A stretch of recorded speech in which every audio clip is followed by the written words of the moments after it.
오늘 주일 말씀은 신명기 32장입니다. 구약성경 신명기 32장 1절부터 12절까지 말씀입니다.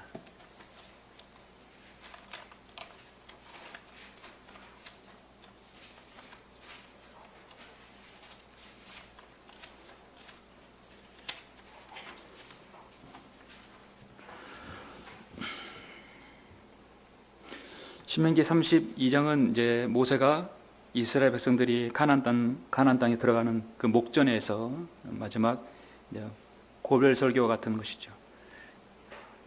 이스라엘 하나님께서 얼마나 이스라엘을 잘 지키시고 보호하셨는가를 이제 마지막으로 제시하는 부분입니다. 일명 이제 모세의 노래라고 하죠. 제가 1절부터 12절까지만 봉독해 올리겠습니다. 오 너희 하늘들이여 귀를 기울이라. 그러면 내가 말하리라. 오 땅이여 내 입의 말들을 들으라. 나의 가르침이 비처럼 내릴 것이요 내 말은 이슬처럼 맺힐 것이며 연한 풀잎 위에 이슬비 같고 풀밭에 소나기 같으리로다. 내가 주의 이름을 부르리니 너희는 위대함을 우리 하나님께 돌릴지어다.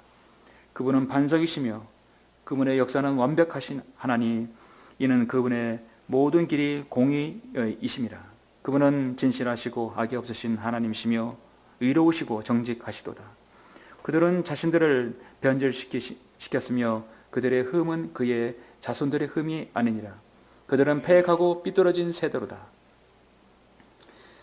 또 오 어리석고 현명하지 못한 백성아, 너희가 주께 이같이 보답하느냐? 그분은 너를 사신 아버지가 아니냐? 그분은 너를 지으시고 세우신 분이 아니냐? 옛날들을 기억하고 많은 세대의 연수를 생각하라. 내 아비에게 물어보면 그가 내게 보여줄 것이요 내 어른들에게 물어보면 그들이 내게 말해주리라. 지극히 높으신 분께서 민족들을 그들의 유업으로 나누셨을 때, 그분께서 아담의 아들들을 분리시키셨을 때, 그분께서는 이스라엘 자손 눈의 수에 따라 백성들의 경계를 정하셨으니 이는 주의 분깃은 그분의 백성이요 야곱은 그분의 유업의 목임이라. 주께서 그를 사막과 황폐하고 삭막한 광야에서 발견하셔서 그를 인도하시고 그를 가르치셔서 그분께서 그를 자기의 눈동자처럼 지키셨도다. 마치 독수리 한 마리가 제 보금자를 휘젓고 자기 새끼들 위에 날개를 퍼덕이며 그 날개를 펴서 새끼들을 받아 자기 날개 위에 새끼들을 업은 것 같이 주께서 홀로 그를 인도하셨으니 그와 함께한 이방신이 없었도다. 아멘. 12절까지 말씀이었습니다. 사실 이 말씀은 오늘의 핵심은 11절 말씀입니다. 말씀을 위해서 잠깐 기도하겠습니다.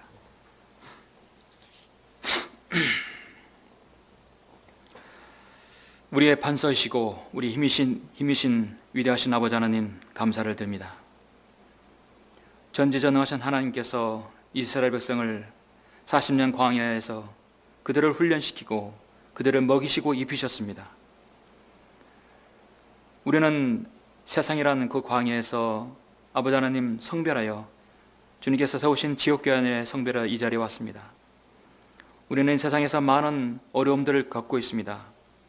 믿지 못하는 자들, 하나님을 두려워하지 않는 자들, 그들의 틈바구니에서 주님을 섬기고 있습니다. 때론 우리에게 어려움이 닥칠 수도 있습니다. 그러나 이 모든 것들은 우리가 세상에서의 훈련 과정이라 믿습니다.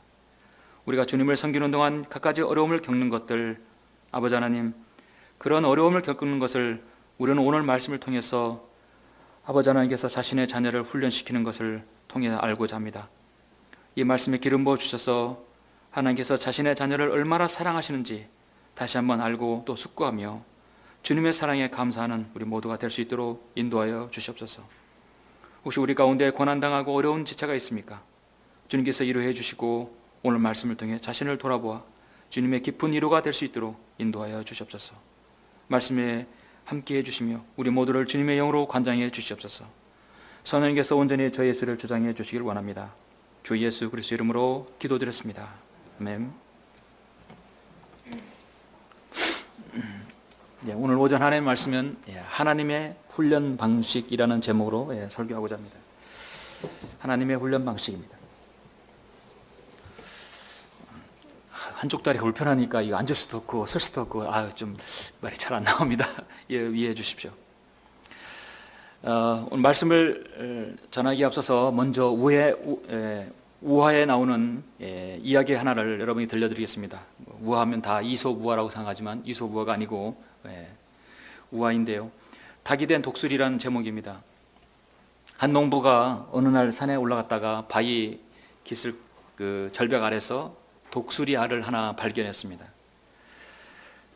그런데 독수리 알을 발견하고 그걸 주워가지고 농부는 이걸 어떻게 할까 보니까 마침 그 닭장 안에 암탉이 지금 알을 품고 있었어요. 그래서 그 독수리 알을 암탉이 품는 그 알 사이 틈바구니에 같이 딱 걷어 넣어서 품게 한 것입니다. 어미 닭이 자신의 알과 함께 그 독수리 알도 함께 품은 후 얼마가 지나지 않아서 이제 병아리들이 깨어날 때 독수리 알도 같이 깨어났습니다. 새끼 독수리는 자연스럽게 닭장 안에서 병아리들과 함께 자랐습니다. 새끼 독수리도 다른 병아리처럼 어미 닭을 졸졸 따라다니고 또 그 소리도 꼭꼭꼭꼭 울음소리를 내고 부리로 땅을 헤치고 곡식과 벌레를 쪼아 먹었습니다. 그리고 물을 마시고는 병아리들이 하늘을 고개를 들어서 하늘을 쳐다보잖아요. 하늘을 쳐다보고 똑같이 행동하게 했습니다. 그렇게 얼마간의 시간이 지나서 닭장 안에 있던 독수리가 어느 날 이렇게 눈을 들어서 딱 하늘을 보니까 커다란 새 한 마리가 유이 하늘을 날고 있었어요. 그 늠름한 날개를 쭉 펼고 바람처럼 힘있게 하늘을 날고 있는 큰 새였습니다. 그 새가 나는 모습을 보고 너무나 멋있고 감동을 받아서 그 독수리가 옆에 닭에게 물었습니다. 저분은 누구니? 정말 굉장하구나. 나도 저렇게 날 수 있으면 얼마나 좋을까? 옆에 있는 닭이 대답했어요. 저분은 새의 왕이신 독수리야. 우리와는 아주 다른 분이지. 닭인 우리는 절대로 저분처럼 날 수가 없어. 그러니까 너는 우리가 누구인지 절대 잊지 말라고. 독수리 새끼는 참 멋있다. 나도 저 새처럼 하늘을 날 수는 없을까? 혼자 말하며 날개에 힘을 주어봤더니 날개에 힘이 생기면서 힘이 솟구친 것입니다. 그리고 하늘을 향해서 날개짓을 하니까 자신도 모르게 하늘로 날아졌어요. 창공을 나르면서 말했습니다. 이제 보니까 나는 닭이 아니라 독수리였구나. 난 독수리였어. 그리고 이렇게 외치며 창공을 날아갔다고 합니다. 어떤 설교자는 말했습니다. 그리스도인은 하나님 앞에 성도는 닭이 아니라 독수리다. 하나님께서 하나님의 말씀을 통해서 하나님의 자녀로 거듭나기 전엔 닭이었을지는 모르지만 거듭난 이유는 그 존재는 닭이 아니라 독수리로 변모될 것이다 라는 것입니다. 우리가 세상 속에서는 자신이 누구인지를 모르는 그런 존재였죠. 죄인으로 태어나서 거듭나지 못하고 죽으면 그냥 지구로 그럴 수밖에 없는 그 존재조차도 몰라요. 자신이 어디로 가는 존재도 모르는 그런 불나방 같은 사람이었습니다. 그런데 하나님의 자녀가 된 이후 우리는 그리스도인은 조류에 비유하자면 닭이 아니라 독수리가 된 것입니다. 닭의 모습이 어디론가 없어지고 우리 자신이 독수리의 모습이 나오는 것입니다. 날개짓을 창공을 바라보며 창공을 날 수 있고 성경에서 말씀하듯이 독수리가 날개치고 하늘로 소순같이 주를 앙망하는 자는 하나님께서 복을 준다고 말씀하고 있습니다. 하나님께서는 성경 곳곳에서 자신의 자녀들을 독수리에 비유하고 있습니다. 독수리는 새 중의 왕입니다. 힘이 세고 위험 있는 조류입니다. 독수리는 모든 나라에서 오래전부터 자유와 용맹의 상징으로 불려왔습니다. 우리나라는 경찰 그 마크가 독수리 마크가 새겨져 있죠. 미국에는 태극기 태극기가 아니라 그 나라의 심벌 마크가 또 대통령이 문양이라고 했잖아요. 그 마크가 독수리로 되어 있습니다. 미국의 상징인 새가 독수리예요.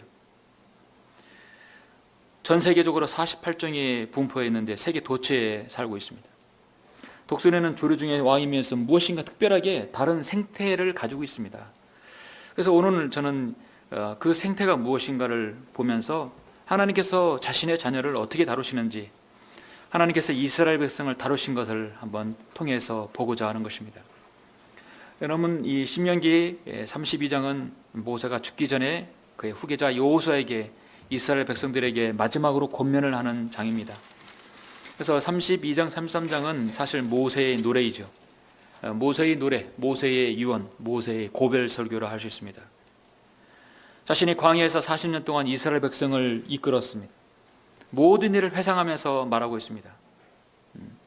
신명기는 출애굽기에서 명명하던 율법을 다시 반복해서 주는 권면의 또 경고의 말씀입니다. 40년의 세월이 흘렀기 때문에 세대가 바뀌었어요. 광야의 세대가 바뀌어서 광야에서 태어난 그 20세 이하만 가나안 땅에 들어가게 되었던 것입니다. 이제 저 보이는 요단강만 건너면 그들이 그렇게 바라고 그렇게 가고 싶었던 약속의 땅 가나안 땅에 지금 이제 진입하기 직전입니다. 40년의 광야 생활을 뒤로하면 모세에게 가장 기억력이 남는 것은 시내산에서 모세는 십계명을 받는 그 동안에 그 산 아래에서는 아론을 통해서 금송아지를 만들어서 우상 숭배했던 일이 기억날 것입니다. 코라의 자손들의 반역이 또 기억날 것입니다. 카데스 바네에서 그 민족적인 불순종으로 인하여서 하나님께서 40일이면 갈 그 거리를 40년 동안 방황해 했던 것을 모세는 기억할 것입니다. 그리고 이제 오늘 본문 신명기 32장에서 보면 하나님께서 자기 백성을 어떻게 다루셨는지를 지금 잘 제시하고 있습니다. 성도 여러분, 하나님의 인도와 보호는 다른 말로 훈련이라고 할 수 있습니다. 인도와 보호는 훈련입니다. 여러분, 훈련이 싫은 사람이 어디 있습니까? 훈련은 참으로 고된 것이죠. 그런데 그 훈련을 무엇에 비유했냐면 지금 모세는 32장 1절부터 쭉 제시하다가 11절에서 독수리란을 갑자기 언급합니다. 독수리를 언급하는 것인데 11절의 말씀, 이 핵심적인 말씀을 먼저 제가 봉독해 올리겠습니다. 마치 독수리 한 마리가 제 보금자리를 휘젓고 자기 새끼들 위에 날개를 퍼덩이며 그 날개를 펴서 새끼들을 받아 자기 날개 위에 새끼들을 업은 것 같이 내가 너희를 인도했다는 것이죠. 지금 제가 11절을 저희를 말씀드렸을 때 이게 무슨 말이지? 대체 독수리를 어떻게 연관지어서 하나님께서 이스라엘 백성을 그렇게 인도하셨는가? 이것을 어떻게 우리가 영적으로 적용시켜서 하나님께서 자신의 성도들을 어떻게 보호하고 인도하셨는지를 잘 모를 수도 있습니다. 그래서 때로는 이 말씀을 풀어서 제시한 하나님의 말씀을 제시한 설교가 필요한 것입니다. 여러분, 훈련은 하나님의 인도와 보호를 훈련이라고도 할 수 있어요. 가장 훈련이 많이 필요한 대상이 누구지요? 군인이죠. 지금 전후방 우리나라 국군은 많은 갖가지 자기 병과에 따라 훈련을 받고 있습니다. 자신의 작전 임무를 수행하기 때문에 이렇게 우리가 편안하게 우리가 생활할 수 있고 우리가 거주할 수 있는 것입니다. 세계의 화해권은 항상 이스라엘 주변 국가, 아랍 국가였습니다. 지금은 세계 화해권가 중심이 지금 늘 북한과 남북 간의 그 긴장이죠. 늘 북한의 핵 문제로 다루고 있습니다. 사실 하나님의 관심은 그거보다도 이스라엘인데요. 세계인의 관심이 지금 바뀌어버렸어요.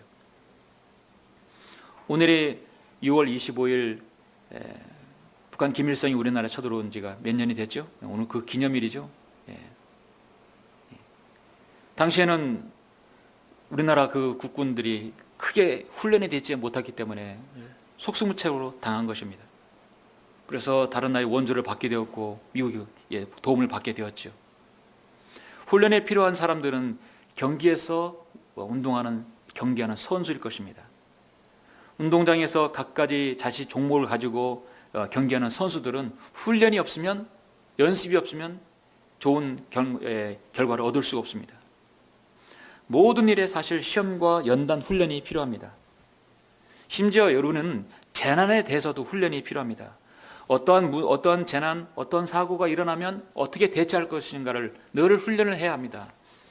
일본이라는 나라는 너무도 시시때때로 예측하지 못하게 재난이 뭡니까? 지진이 일어나기 때문에 그들은 지진에 대해서 아주 잘 대피하는 훈련을 받고 있어요. 어떻게 피하고 어떻게 대처하라는 것을 늘 생활 속에서 훈련을 받고 있습니다. 우리나라 같은 경우는 재난에 대해서 훈련이 사실은 거의 무방비합니다. 어떤 일이 일어나면 어디로 숨어야 할지 사실 막연하죠. 그리스도인에게도 훈련이 필요합니다.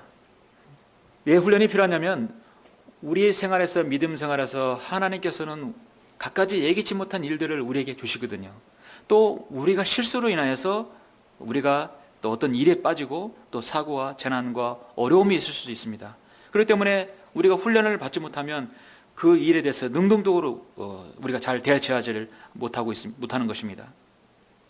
구약은 우리가 이스라엘 역사를 봄으로써 하나님께서 이스라엘을 다루시는 걸 볼 때 자신의 자녀를 다루는 것을 우리가 약간 거기서 힌트를 얻을 수 있고 영적인 우리가 교감을 얻을 수 있고 교훈을 얻을 수 있습니다. 하나님께서는 이스라엘 백성을 마치 독수리가 새끼를 훈련시키듯이 연단시키고 훈련시켰다고 지금 모세는 고백하고 있습니다. 그것을 지금 이스라엘 백성이 주재하고 있는 것이죠.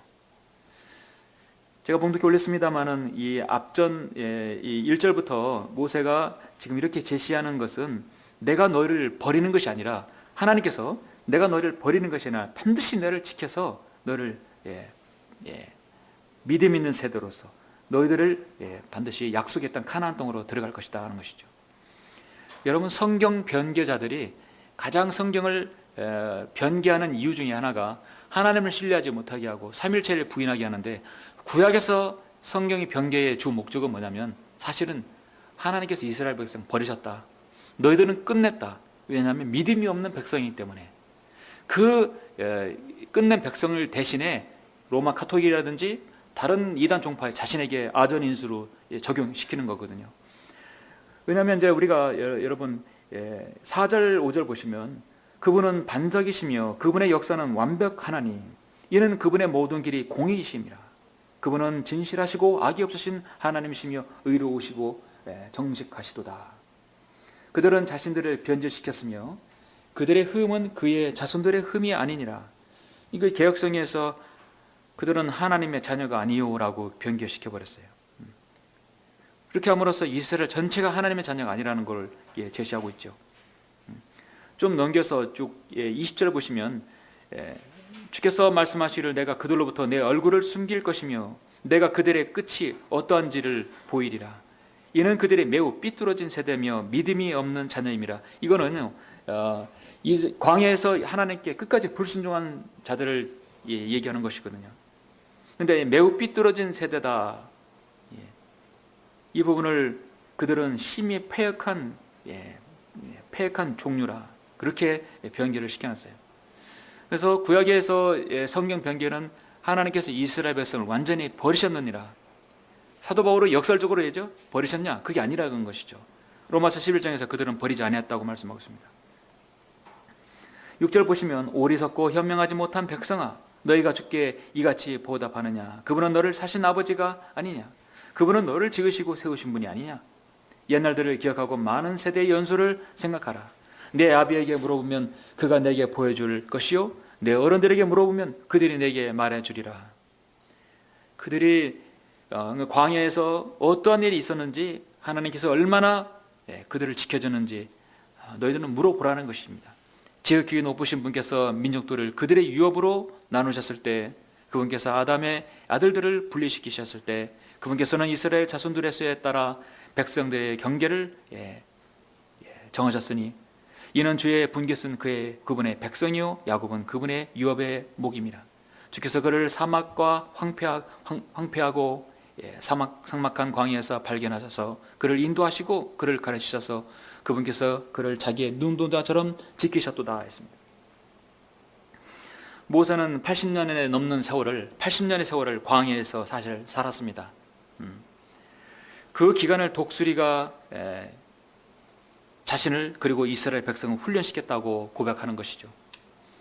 물론 이스라엘 백성을 이제 이끌기 전에는 광야에서 목자로서 생활했었지만 실제적으로 80세 하나님께 부름받고 120세까지 지금 이때까지 40년 동안 광야에서 그들과 함께 생활했었죠. 사용하는 것은 마치 독수리가 자신의 새끼를 어떻게 돌봤는지를 그것과 동일하다고 그러는 것입니다. 성도 여러분, 독수리는 이제 여러 곳에서 언급하였기 때문에 우리는 독수리가 맹금류라는 사실을 알고 있습니다. 독수리는 한 번 날면 최고 5,000m 상공에까지 날 수 있습니다. 뿐만 아니라 이동 거리도 4,000km 정도 됩니다. 강원도 철원에서 발견되는 검독수리는 원래 고향이 몽골 이즈카즈린이라고 하는 그곳에서 태생인데요. 그곳에서 강원도에서 발견되는 것은 거기서 중국을 날아 라오닝성을 지나서 북한에 지나서 철원까지 온다는 것입니다. 그럼 거리로선 약 4,000km를 날아서 오는 것이죠. 얼마나 강인한 체력과 강인한 집념과 인내와 그 날개가 있기 때문에 올 수 있는 것이죠. 대단한 그 인내력과 또 체력이 받쳐줘야 하는 것입니다. 그런 이제 새중의 왕이라고 할 수 있지만 독수리의 또 다른 특징 하나가 뭐냐면 독수리는 지극한 모성애를 가지고 있다는 것입니다. 우리가 이제 바다의 돌고래들, 그 다음에 뭐 새들, 또 동물들 많은 모성애를 가지고 있다고 하죠. 인간 못지않은 모성애가 가지고 있는데요. 모성애를 가지고 있는데 독수리도 지극한 모성애가 있습니다. 모성애를 구체적으로 표현한 구절이 바로 11절입니다. 11절을 통해서 하나님께서 자신의 자녀를 어떻게 다루셨는가, 마치 독수리를 보면 알 수 있겠다는 것이죠. 마치 독수리 한 마리가 제 보금자를 휘젓고 자기 새끼들 위에 날개를 퍼덕이며 그 날개를 펴서 새끼들을 받아 자기 날개 위에 새끼들을 업은 것 같다 말씀하고 있습니다. 이것은 바로 제가 말씀하고는 하나님의 훈련 방식이라는 것이죠. 하나님께서는 자신의 성도들을 어떻게 훈련시키느냐, 바로 오늘 이 11절과 같이 시킨다는 것입니다. 여러분이 다른 말씀은 다 잊어버려도 모세의 노래 중에 독수리가 자신의 그 지극한 모성애로 새끼들을 어떻게 날게 하는지 그것만 여러분이 확실히 기억하시면 여러분은 많은 영적인 교훈을 얻을 수 있을 것이라 믿습니다. 하나님 훈련 방식은 4가지입니다. 그것은 신약이든 구약이든 가리지 않습니다. 하나님 훈련 방식은 4가지 단계로 이루어지는데 그것은 하나님께서 모세를 통하여 이 독수리를 어떻게 자신의 새끼들을 마지막까지 날게 하는지를 알 수 있습니다. 자, 첫 번째는 하나님의 훈련 방식. 첫 번째는 분리와 성별의 단계입니다. 분리와 성별의 단계는 이 11절에서 다음과 같이 말씀하고 있죠. 자, 여러분 보시면 이 11절을 저는 이 4부분으로 나누었습니다. 독수리가 새끼를 어떻게 날게 하는지 그 생태계를 확실하게 성경에서 제시하고 있어요. 자, 앞부분 보시면 마치 독수리 한 마리가 제 보금자를 휘젓고 라고 말씀하고 있죠. 독수리 한 마리가 제 보금자를 휘젓고. 독수리는요, 높은 곳에서 낭떠러지라든지 아주 높은 곳에서 높이 날지만 그의 둥지도 높습니다. 그의 둥지는 무게만으로도 약 2톤 정도 간다고 그래요. 상당히 넓고 그 다음에 안전하며 그 다음에 그가 아주 견고하게 되어 있기 때문입니다.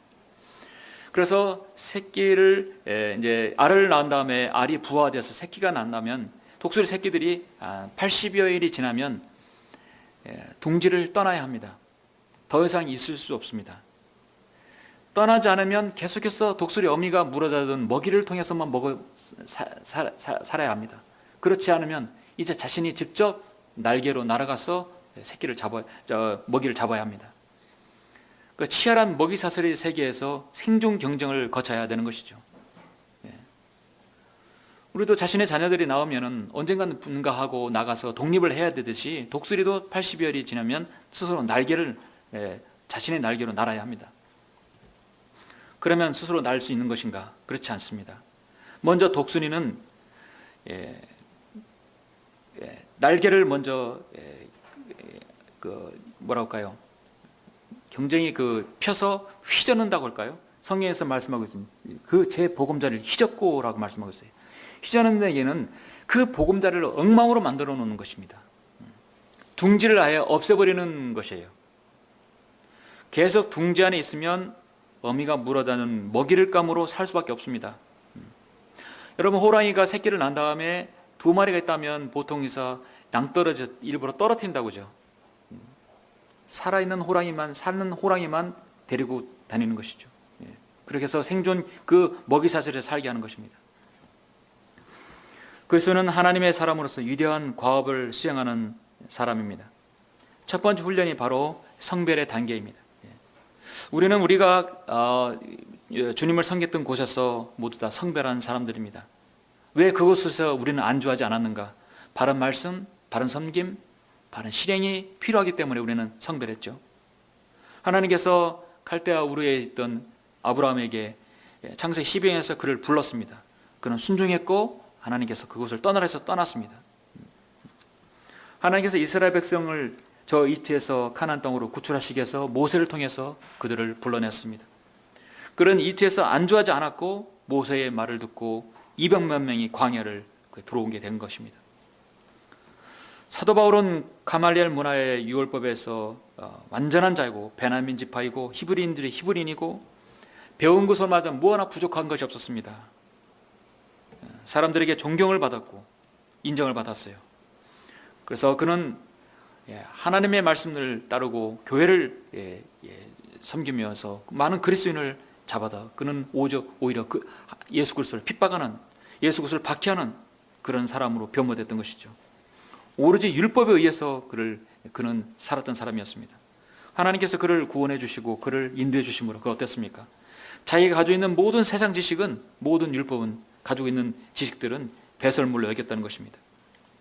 하나님께서 여러분을 구별시킬 수 있는 건 무엇입니까? 디모데전서 6장 여러분 잠깐 보시면 우리가 분리를 말씀하고 있죠. 디모데전서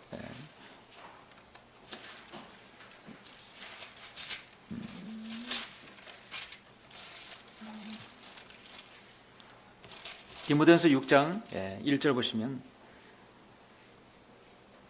6절 3절이요. 3절.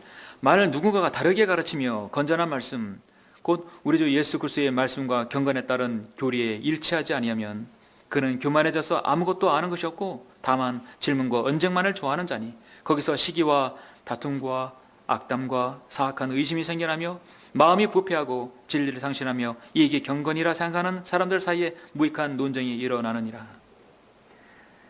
그런 데서 내 자신은 빠져나오라. 변기된 성경에는 내 자신에 빠져나오라는 말씀이 없어요. 그것을 안주해도 된다는 얘기죠.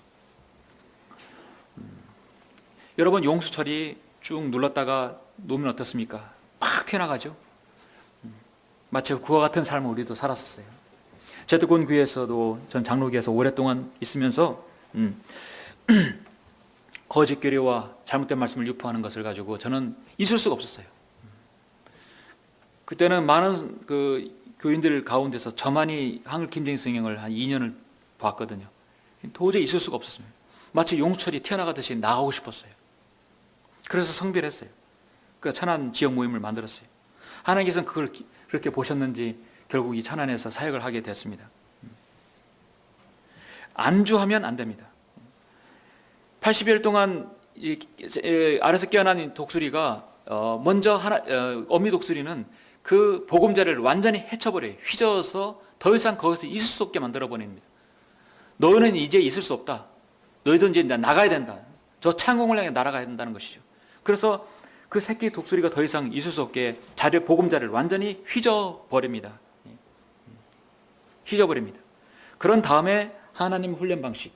그런 다음에 이 독수리가 새끼를 어떻게 훈련시키냐면 두 번째 부분 보시면, 자, 그 다음에 마치 독수리 한 마리가 제 보금자리를 휘젓고, 첫 번째 단계. 두 번째, 자기 새끼들 위해 날개를 퍼덕인다 말씀하고 있습니다. 자기 새끼들 위해 날개를 퍼덕인다. 어미 독수리가 둥지를 완전히 휘저은 다음에 그 위에 날개를 퍼덕인다는 것이죠. 독수리 생태계를 보면은 이걸 두 가지를 볼 수 있습니다. 하나는 어미가 날 때는 이렇게 나르는 거야, 날개짓은 이렇게 하는 거야 하고 이렇게 시범을 보이는 걸 수도 있고, 또 하나는 뭐냐면 새끼들이 날아가라고 애쓰는 모습을 위에서 지켜보고 있는 모습일 수 있다. 생태학자들은, 동물학자들은 그렇게 말합니다. 자, 저는 어떤 것인지 정확한 모르지만 제가 설교자로서 이렇게 볼 때 하나님께서 훈련시키는 그 과정을 볼 때 보면 어미가 날아가는 모습을 시범을 보이기 위해서 나는 것이 아니라 저는 후자라고 생각합니다. 이제 날개가 곧 이제 자라난 그 새끼들이 스스로 날게끔 해서 위에서 지켜봐 주는 것이죠. 위에 퍼덕이면서 지켜봐 주는 것입니다. 하나님이 훈련 방식은 두 번째가 바로 방관의 단계다 하는 것이죠. 방관이다. 새끼 독수리는 어떻게든 혼자 날아야 합니다. 대신 날아줄 수 없어요. 자신의 날개로 자신을 날아가는 법을 스스로 터득해야 합니다. 스스로 날개짓을 해야 합니다. 그럴 때 넘어지고 쓰러지고 상처도 있겠죠. 그런데 독수리가 그걸 계속 지켜만 보고 있는 것이에요.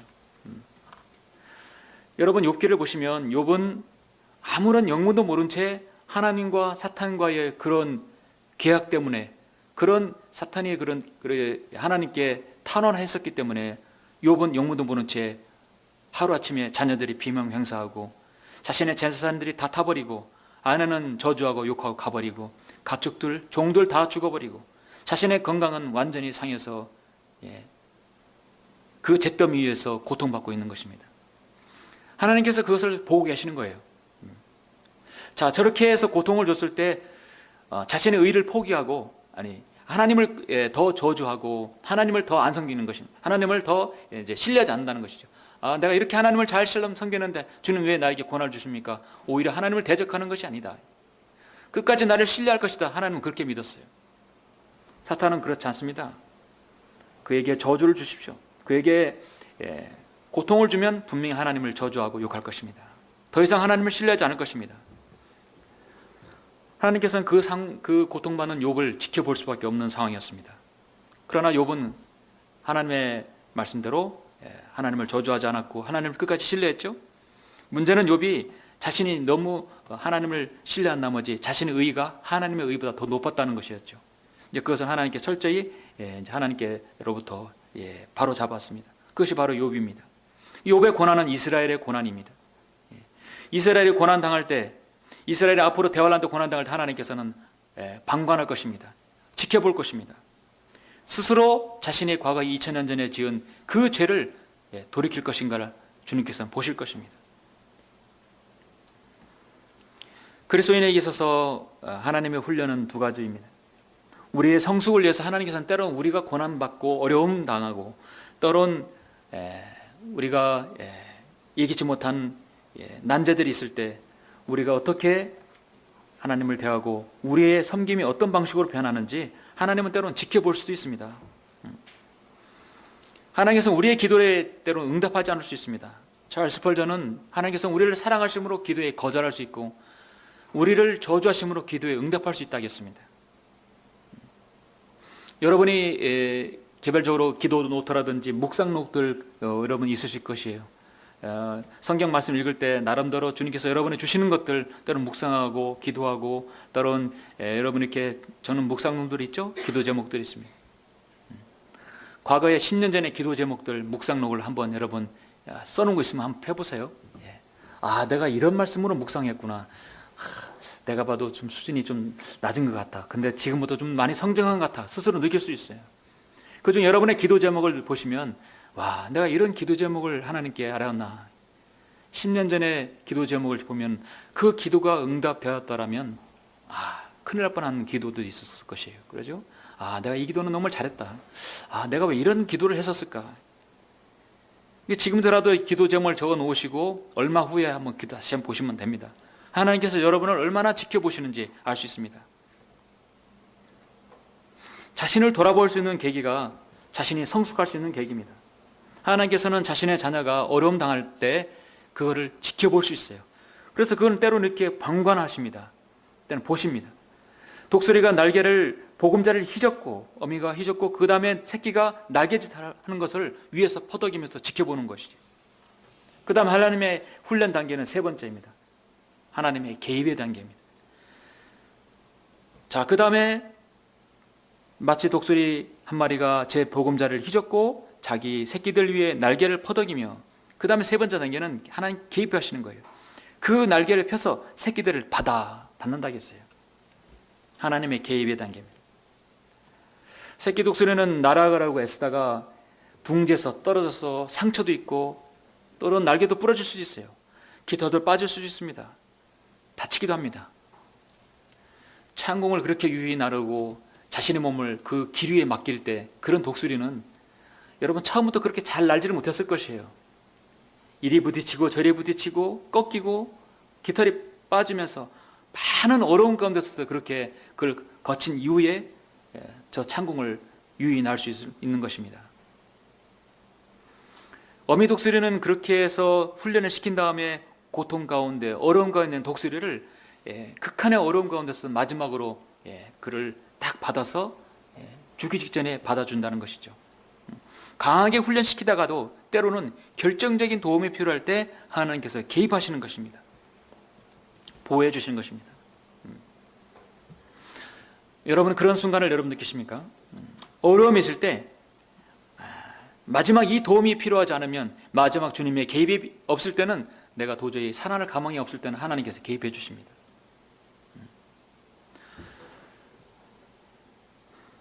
저는 이제 여러분 자녀들 자전거를 과거에는 우리의 중요한 교통수단이었기 때문에 차가 없을 땐 자전거가 아주 좋은 교통수단이었죠.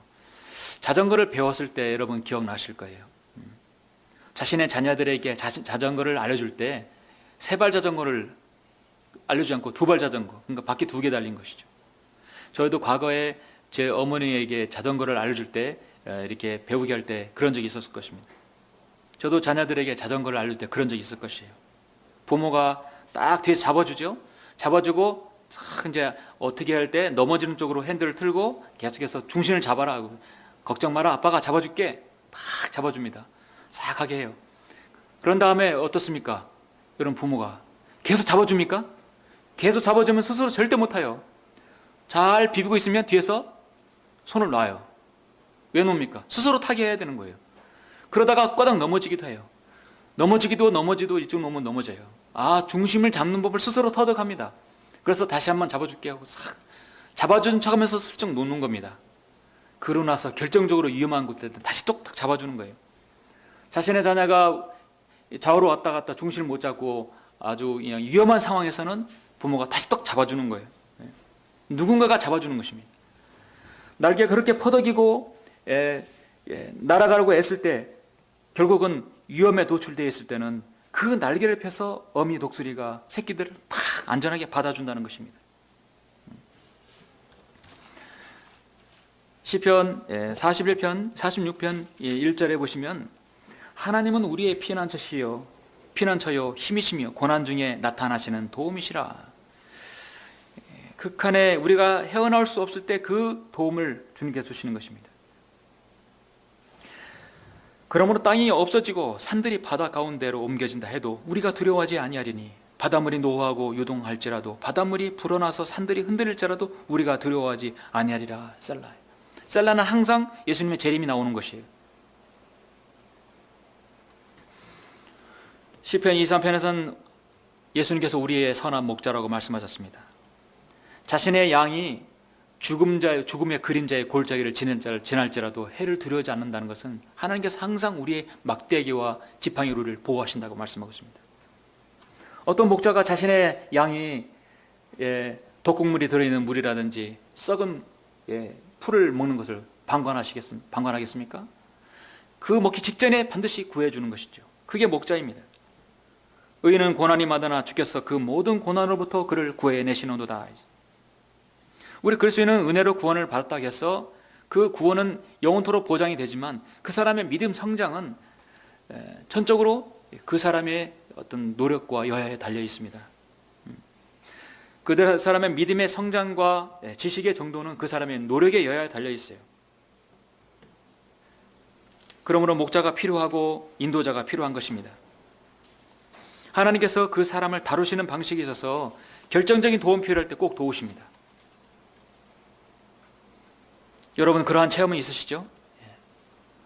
하나님의 훈련 방식은 마지막 무엇입니까? 바로 인도와 보호의 단계입니다.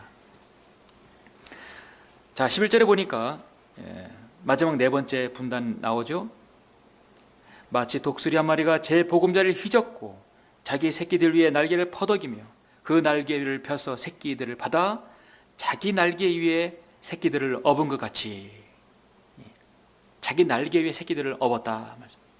독수리의 새끼들을 향한 훈련은 이제 마지막으로, 이 훈련이 끝나면 이제 새끼들을 수고했던 시 이루하고 어루만져 주는 것입니다. 안전한 곳으로 독수리 등에 태워서 휴식을 주고 먹이를 주고 평안을 주는 것입니다. 훈련이 끝났기 때문입니다. 어미 독수리는 자기는 불편하더라도 새끼들을 극진히 사랑하는 그 모성애가 있기 때문입니다. 절대로 죽도록 내버려 두지 않아요. 이스라엘은 이제 광야 생활 40년이 끝나고 고된 훈련 가운데서 이제 가나안 땅으로 들어가기 직전입니다. 너희들이 그렇게 들어가기 직전까지 하나님께서 독수리가 한 마리가 자기 새끼를 어떻게 길렀는지를 잘 보라는 것입니다. 그런 생태계를 보면서 너희를 하나님께서 인도해 주셨다. 우리 그리스도인들도요, 훈련이 끝나면 쉼이 있고 안식이 있습니다. 또 그리스도인의 군사로서 영적 전쟁에 싸우게 됩니다. 싸움이 있으면 휴식이 있는 것이죠. 이 땅에서 우리는 전사요 군사합니다. 이제 주님께서 우리를 데리러 오시면 우리가 저 셋째 하늘의 안식과 평안이 우리를 기다리고 있습니다. 그리고 천년 왕국 동안에 이제 우리가 누리지 못한 모든 것을 누리고 다 주님과 함께 할 것입니다. 사랑하는 성도 여러분, 말씀을 결론을 맺겠습니다. 세상적으로 닭과 독수리는 원래 달라요. 위험 앞에서 전혀 다른 반응을 보입니다. 물론 나는 것과 날지 못하는 건 다르지만, 폭풍이 몰려오면 사실 닭은 어떻게든 비를 피하라고 숨어 숨을 곳을 찾습니다. 비를 피할 곳을 찾습니다. 그러나 폭풍이 올릴 때 독수리는 거대한 날개를 휘저어서 더 큰, 더 높은 창공으로 올라가서 그 길 위에 몸을 싣습니다. 자신이 가고자 하는 곳에 폭풍우는 방해 요소가 되지 않습니다. 인생의 폭풍과 어려움을 만날 때 두 유형이 납니다. 닭 같은 이 형을 가진 사람이 있고 독수리 형인 사람이 있어요. 어렵고 힘들고 문제가 생기면 그것을 무조건 피하는 것에서 대책을 세우는 사람이 있는 반면에 그것과 맞닥뜨려서 그 어려움을 이겨내고 그 고난의 가시밭을 헤쳐나가는 사람이 있어요. 우리는 그러한 독수리형의 사람이 성도가 되어야 할 것입니다. 여러분, 영화를 이렇게 보시면 가장 멋있게 폭풍우를 가장 잘 이기는 배가 어떤 배입니까? 스페인이 바이킹 후예라고 하나요? 바다에서 오랫동안 견뎠던 사람들, 바이킹, 그 배를 만들었던 민족입니다. 서양 속담에는 북풍이 바이킹을 만들었다고 하는 말이 있습니다. 사나운 바람으로 인해서 조선술과 항해술이 거기서 나온 것이죠. 사나운 폭풍우가 있었기 때문에 모진 바람과 추위를 이겨내며 그런 고통이 있었기 때문에 그들은 항해를 할 수 있었던 것이었습니다. 1년 360을 잔잔한 파도, 잔잔한 호수가 같은 그런 바다에서 어떻게 그들은 바이킹이 만들어졌겠습니까? 하나님께서는 인간을 자신의 사람으로 다루실 때는 하나님께서 자신의 방법으로 훈련을 시키십니다. 편안하고 따뜻한 잠자리와 좋은 것들만으로 훈련이 되질 않습니다. 그게 인간이에요. 인간은 늘 어려움을 겪어봐야 알아요. 이스라엘 지도자 모세는 그의 생애 연수가 120년이었습니다. 40년. 이집트 왕궁에서 40년 있습니다. 세상의 온갖 좋은 것과 낙과 학문을 다 접해봤어요. 단맛을 보았습니다. 그리고 40년은 광야에서 훈련을 시켰습니다. 목자로서 훈련을 시켰고, 그 훈련되는 걸 그 모세를 하나님께서 하나님의 산 호렙산에서 그를 부르셨어요. 그리고 이집트에서 이스라엘 백성을 40년 동안 광야로 이끌었습니다. 그리고 이제 지금 자신의 생을 마지막을 고하면서 지금 모세를 하나님을 찬양하는 것입니다. 40이라는 숫자는 그래서 훈련이라는 그 의미가 있습니다. 시험과 연단과 훈련입니다. 예수님께서 40일 동안 금식하시며 마귀에게 시험을 일부러 받으셨어요. 왜냐하면 우리를 위해서 본을 보이시기 위해서 훈련을 받으셨습니다. 요나가 41년 동안 니느웨 성에서 복음을 전하였습니다. 40이라는 숫자는 훈련의 수입니다. 우리가 하나님께로부터 훈련받지 못하면 능숙한 복음 전도자, 복음 전파자, 동역자, 그리스도인의 군사가 될 수 없습니다. 저는 말씀을 마치기 전에 우리 그리스도인이 하나님께 훈련을 받는다 생각하면 필요한 두 가지를 언급하고 마치겠습니다. 이스라엘 백성들이 이런 훈련 과정에서 가장 취약했던 것이 두 가지인데요. 첫 번째가 그들은 믿음이 없었어요. 성경에서 믿음이란 단어가 244번 나오는데 구약에서 믿음이란 단어가 두 번밖에 나오지 않는다는 것은 이스라엘 백성이 얼마나 믿음이 없었는지를 알 수 있어요.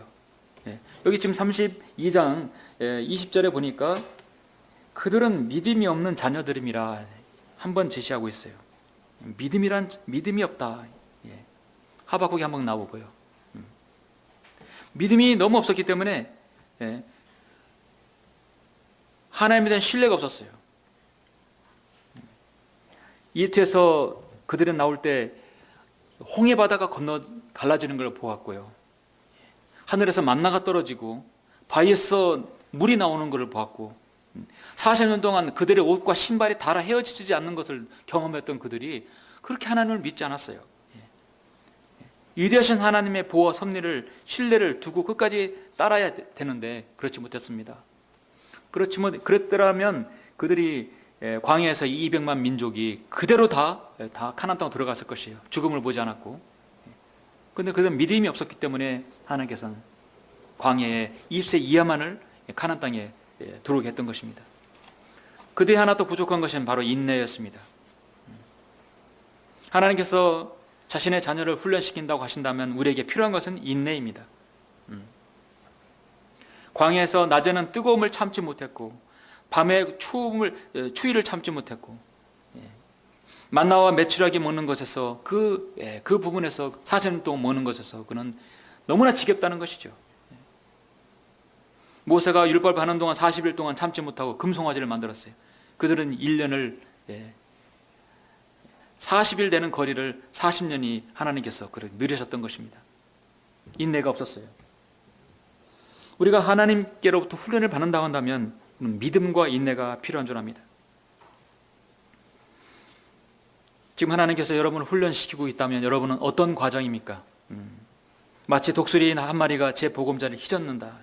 자기 새끼를 위해 날개를 퍼덕이며 그 날개를 펴서 새끼들을 받아 자기 날개 위에 새끼를 엎는 것 같이 우리가 평생 동안 이 땅에 살면서 주님을 섬기는 동안은 하나님 훈련은 지속됩니다. 자, 4단계, 4단계까지가 훈련이 끝나면 또 다른 단계에서 훈련이 필요할 수도 있어요. 우리는 복음 전파하는데도 훈련이 필요하고 하나님의 말씀을 전하는 것도 훈련이 필요하고 누구에게 진리를 제시하는 것도 훈련이 필요하고 사람과의 관계에서도 훈련이 필요합니다. 그 훈련에서 항상 이 4단계가 있는데 그 단계를 우리가 넘어서야 정말 그 사람이 숙련된 그래서 군사로서 설 수 있는 것입니다.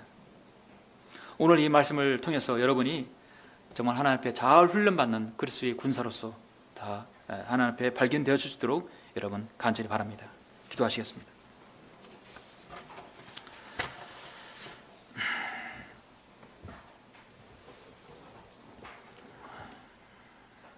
우리를 사랑하시는 아버지 하나님 감사를 드립니다.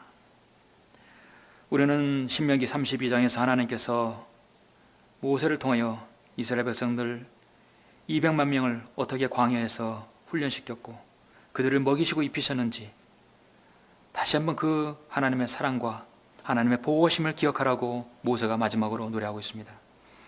이스라엘 백성은 그것을 그렇게 하겠다고 하였지만 결국은 하나님을 거절했습니다. 그리고 혹독한 심판과 그들은 또한 분열을 맛보았습니다. 이제 그들은 이 마지막 시대, 마지막 대환란을 남겨두고 있습니다. 그들은 마지막 그 순간까지도 훈련을 받아야 할 민족이었습니다. 오늘 이 말씀을 통해서 우리도 여전히 이 땅에서 주님을 섬기는 동안 우리도 주님 앞에 많은 훈련을 받고 있습니다. 우리가 얘기하지 못한 어려움들, 낙담들, 또한 그 어떤 즐거움과 고난과 힘든 것이라도 우리가 그것을 훈련의 기간으로 생각한다면 우리가 오늘 말씀을 통해서 보았듯이 믿음과 인내가 필요합니다. 여기는 모든 성도들 하나님께서 우리를 얼마나 사랑하시고 얼마나 아끼시고 얼마나 보호하신다는 사실을 오늘 말씀을 통해서 다시 한번 확인하게 해주시고 우리에게 자신이 믿음과 인내가 필요하고 그 믿음과 인내로서 잘 훈련받는 성도가 될 수 있도록 인도하여 주시옵소서. 오늘 이 시간 자신을 돌아보는 귀한 계기가 되게 할 수 있도록 주님께서 인도해 주시길 원합니다. 주 예수 그리스도 이름으로 기도드렸습니다. 아멘. 반주가 나오는 동안에 잠시 오늘 말씀을 들으시고 묵상하는 시간을 갖겠습니다. 오늘날 이 시대는 하나님의 일꾼들이 너무도 필요합니다. 일꾼은 꼭 훈련을 받아야 합니다. 훈련받지 못하면 우리가 좌충우돌 실수할 수 있기 때문입니다. 또 상처를 받을 수 있고 상처를 줄 수 있습니다. 세상 사람들을 보십시오. 구원의 복음을 전하여도 반응이 없습니다. 진리를 전하여도 반응이 없습니다. 교회는 많지만 갈 교회가 없다고 사람들이 호소하고 있습니다. 혹 복음을 전한다 해도 맹목적으로 예수천당 불신종만 가르칩니다. 또 샤머니즘 토속신앙, 예수님 믿으면 복 받는다고 가르치고 있습니다. 참으로 이 시대에 복음과 진리를 가진 일꾼들이 필요합니다. 저와 여러분 일꾼이라 한다면 우리는 기속적으로 훈련을 받아야 합니다. 때로는 하나님께서 자신의 복음자를 희적게 하시고 우리가 고난받게 하는 것을, 고난받는 것을 방관하시기도 하며 때로는 결정적일 때 우리에게 도움을 주십니다. 그리고 평안과 위로를 주십니다. 하나님께서는 시편 103편에서 우리의 체질을 다 아신다 했습니다. 하나님께서는 여러분 자신의 체질을, 여러분의 믿음, 여러분의 환경을 다 아시고 계십니다. 각자의 훈련은 다르지만 하나님의 훈련 방식은 지금도 동일합니다. 어제나 오늘이나 변하지 않는 것은 하나님께서 여러분 자신의 자녀를 늘 눈동자처럼 지켜주시고 신실하게 자신의 사역을, 자신의 일을 하신다는 것을 우리가 잊지 않아야 합니다. 여러분 인생을 잘 돌아보아서 훈련받는다 생각하신다면 어느 단계인지 그 하나님의 훈련 그 과정들을 잘 믿음과 인내로 이겨나가시기를 간절히 바랍니다.